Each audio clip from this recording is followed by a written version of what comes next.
Mass മോട്ടോഴ്സിനാണ് നമ്മുടെ Activa സർവീസിന് കയറിയിട്ടുണ്ട്. ജനറൽ സർവീസായിട്ട് കയറ്റാണ്.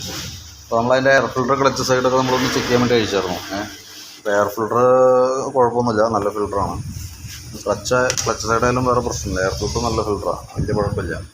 പിന്നെ ക്ലച്ചിൻ്റെ ഭാഗം നോക്കുമ്പോൾ ബെൽറ്റും കാര്യങ്ങളൊന്നും കുഴപ്പമൊന്നുമില്ല. പുതിയ ബെൽറ്റ് അടക്കണം, കമ്പനി ബെൽറ്റ് അടക്കണം കേട്ടോ, കമ്പനി ബെൽറ്റ് തന്നെ അടക്കണം. പിന്നെ അത് നമുക്കെന്ന് വെച്ചാൽ അതിൻ്റെ ക്ലച്ച് ഭാഗം നമ്മൾ അഴിക്കണമെന്ന് വെച്ചാൽ വല്ല ഓയിൽ ലീക്കോ അങ്ങനെ എന്തെങ്കിലും പ്രോബ്ലംസ് ഉണ്ടോ എന്ന് അറിയാൻ വേണ്ടിയിട്ടാണ്. നിലവിൽ വേറെ വേറെ കംപ്ലൈൻ്റ് ഒന്നുമില്ല. ഓട്ടോ ക്ലച്ച് യൂണിറ്റാണ് ഇരിക്കണത്. അപ്പോൾ അത് നമുക്ക് ജസ്റ്റ് ഒന്ന് ക്ലീൻ ചെയ്ത് കയറ്റിയാൽ മതി, ക്ലീൻ ചെയ്ത് ഗ്രീസ് ചെയ്ത് കയറ്റിയാൽ മതി. അതിൻ്റെ റോളർ വേരിയേറ്റർ ബോഡി കാര്യങ്ങളൊന്നും നോർമൽ തേമാനമുള്ളൂ, വേറെ കംപ്ലൈൻ്റ് ആയിട്ടൊന്നുമില്ല.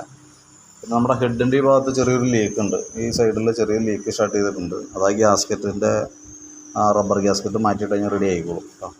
പിന്നെ ഇതിൻ്റെ സെക്കൻഡറി ഫിൽറ്റർ ഓൾറെഡി ദ്രവിച്ചു പോയിട്ടുണ്ട്. അപ്പോൾ അതൊന്നും മാറ്റിയിട്ടേക്കാം. എയർ ഫിൽറ്ററിൻ്റെ തന്നെ സെക്കൻഡറി ഫിൽറ്ററാണ് തന്നെ.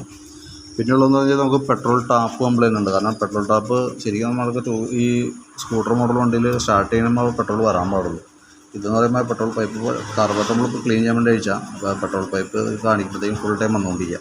ശരിക്കും അങ്ങനെ വരാൻ പാടില്ല. അങ്ങനെ വന്നു കഴിഞ്ഞാൽ ഓൾറെഡി നമുക്ക് ഈ പൈപ്പ് എന്തെങ്കിലും ഇത്ര ലെങ്ത്തുള്ള പൈപ്പ് ആയതുകൊണ്ടേ എവിടെയെങ്കിലും തട്ടായി പോവുകയൊക്കെ ചെയ്ത് കഴിഞ്ഞാൽ, അതല്ലെങ്കിൽ ഓവർഫ്ലോ എന്തെങ്കിലും വന്നു കഴിഞ്ഞാൽ ഫുൾ ടൈം പെട്രോൾ പുറത്തേക്ക് പോവുകയും ചെയ്യും. തന്നെയല്ല എഞ്ചിൻ്റെ ഈ പോർഷനൊക്കെ വന്നു കഴിഞ്ഞാൽ ഫയറിങ്ങൊക്കെ തൊട്ട് പുറത്താണ് എടുക്കുക. അപ്പോൾ അതുകൊണ്ട് തന്നെ ചില റിസ്ക്കാണ്. അപ്പോൾ അതെന്തെങ്കിലും നമുക്ക് മാറ്റിയിടാം. അതേപോലെ കാർബറേറ്റർ ഒന്ന് ക്ലീൻ ചെയ്യാൻ വേണ്ടി അയച്ചില്ല. കാരണം ഞാൻ വണ്ടി ഹോസ്പിറ്റലിൽ നിൽക്കുന്ന സമയത്ത് ഓഫായി പോകുന്ന കംപ്ലൈൻ്റൊക്കെ പറഞ്ഞിട്ടുണ്ടായിരുന്നു. അപ്പോൾ അത് ജെറ്റ് കാര്യങ്ങളൊക്കെ ഒന്ന് ക്ലീൻ ചെയ്യാൻ വേണ്ടി അയച്ചാണ്. കാർബറേറ്റർ ഒന്ന് ക്ലീൻ ചെയ്ത് റെഡിയാക്കി കയറ്റാം. നമ്മുടെ ഫോർക്ക് കൊണ്ടുപോയിട്ട് ലെവൽ ചെയ്ത് കൊണ്ടുവന്നായിരുന്നു. പക്ഷേ ഫോർക്ക് ലെവലിങ് കറക്റ്റാക്കി കൊണ്ടുവന്നിട്ടുണ്ട്. പക്ഷേ നമുക്ക് ഇതിൻ്റെ ഈ ഷോക്ക് വീക്കാണ്. അതായത് ഷോക്ക് വീക്കായിട്ടും കൂടിയാണ് ആ പ്രോബ്ലം വന്നേക്കുന്നത്. അപ്പോൾ ഓൾറെഡി ഇത് കൂടി മാറ്റിയിട്ടാലാണ് ആ കംപ്ലൈൻറ്റ് റെഡി ആവുള്ളൂ കേട്ടോ. കാരണം അതല്ലെങ്കിൽ നമുക്ക് ടയർ സൈഡ് വെട്ടി തേഞ്ഞ് പോകാനുള്ള ചാൻസ് കൂടുതൽ. ഓൾറെഡി ഇപ്പോൾ തന്നെ ചെറിയ തേമാന വ്യത്യാസമുണ്ട്. പിന്നെ അതേപോലെ തന്നെ നമുക്ക് എഞ്ചിൻ ഓയിൽ നോക്കിയായിരുന്നു. എഞ്ചിൻ ഓയിൽ നല്ല ഓയിൽ അടക്കണേ, ഓയിൽ മാറ്റണ്ട. അപ്പോൾ ഇത് ഒന്ന് മാറ്റിയിട്ടേക്കാം. കാരണം എന്താ വെച്ചാൽ ഓൾറെഡി എൻ്റെ ഒരു ചെറിയൊരു ലൂസ് പോലെ നിൽക്കുന്നുണ്ടായിരുന്നു ഈ ത്രെഡിൻ്റെ. അപ്പോൾ ബൈ ചാൻസ് ഈ സാധനം ടൈറ്റ് ചെയ്യുന്ന സമയത്ത് ഒടിയാൻ സാധ്യതയുണ്ട്. അപ്പോൾ അതുകൊണ്ട് തന്നെ അതൊന്നും മാറ്റിയിട്ടേക്കാം. കാരണം അതിൻ്റെ ഹെഡിൻ്റെ ഉള്ളിലൊക്കെ വെച്ച് ഒടിച്ചു കഴിഞ്ഞാൽ പിന്നെ പ്രോബ്ലം നമ്മൾ ഫുള്ളായിട്ട് അഴിച്ചിട്ടൊക്കെ വേണം നമുക്കത് റിപ്പയർ ചെയ്യണമെങ്കിൽ.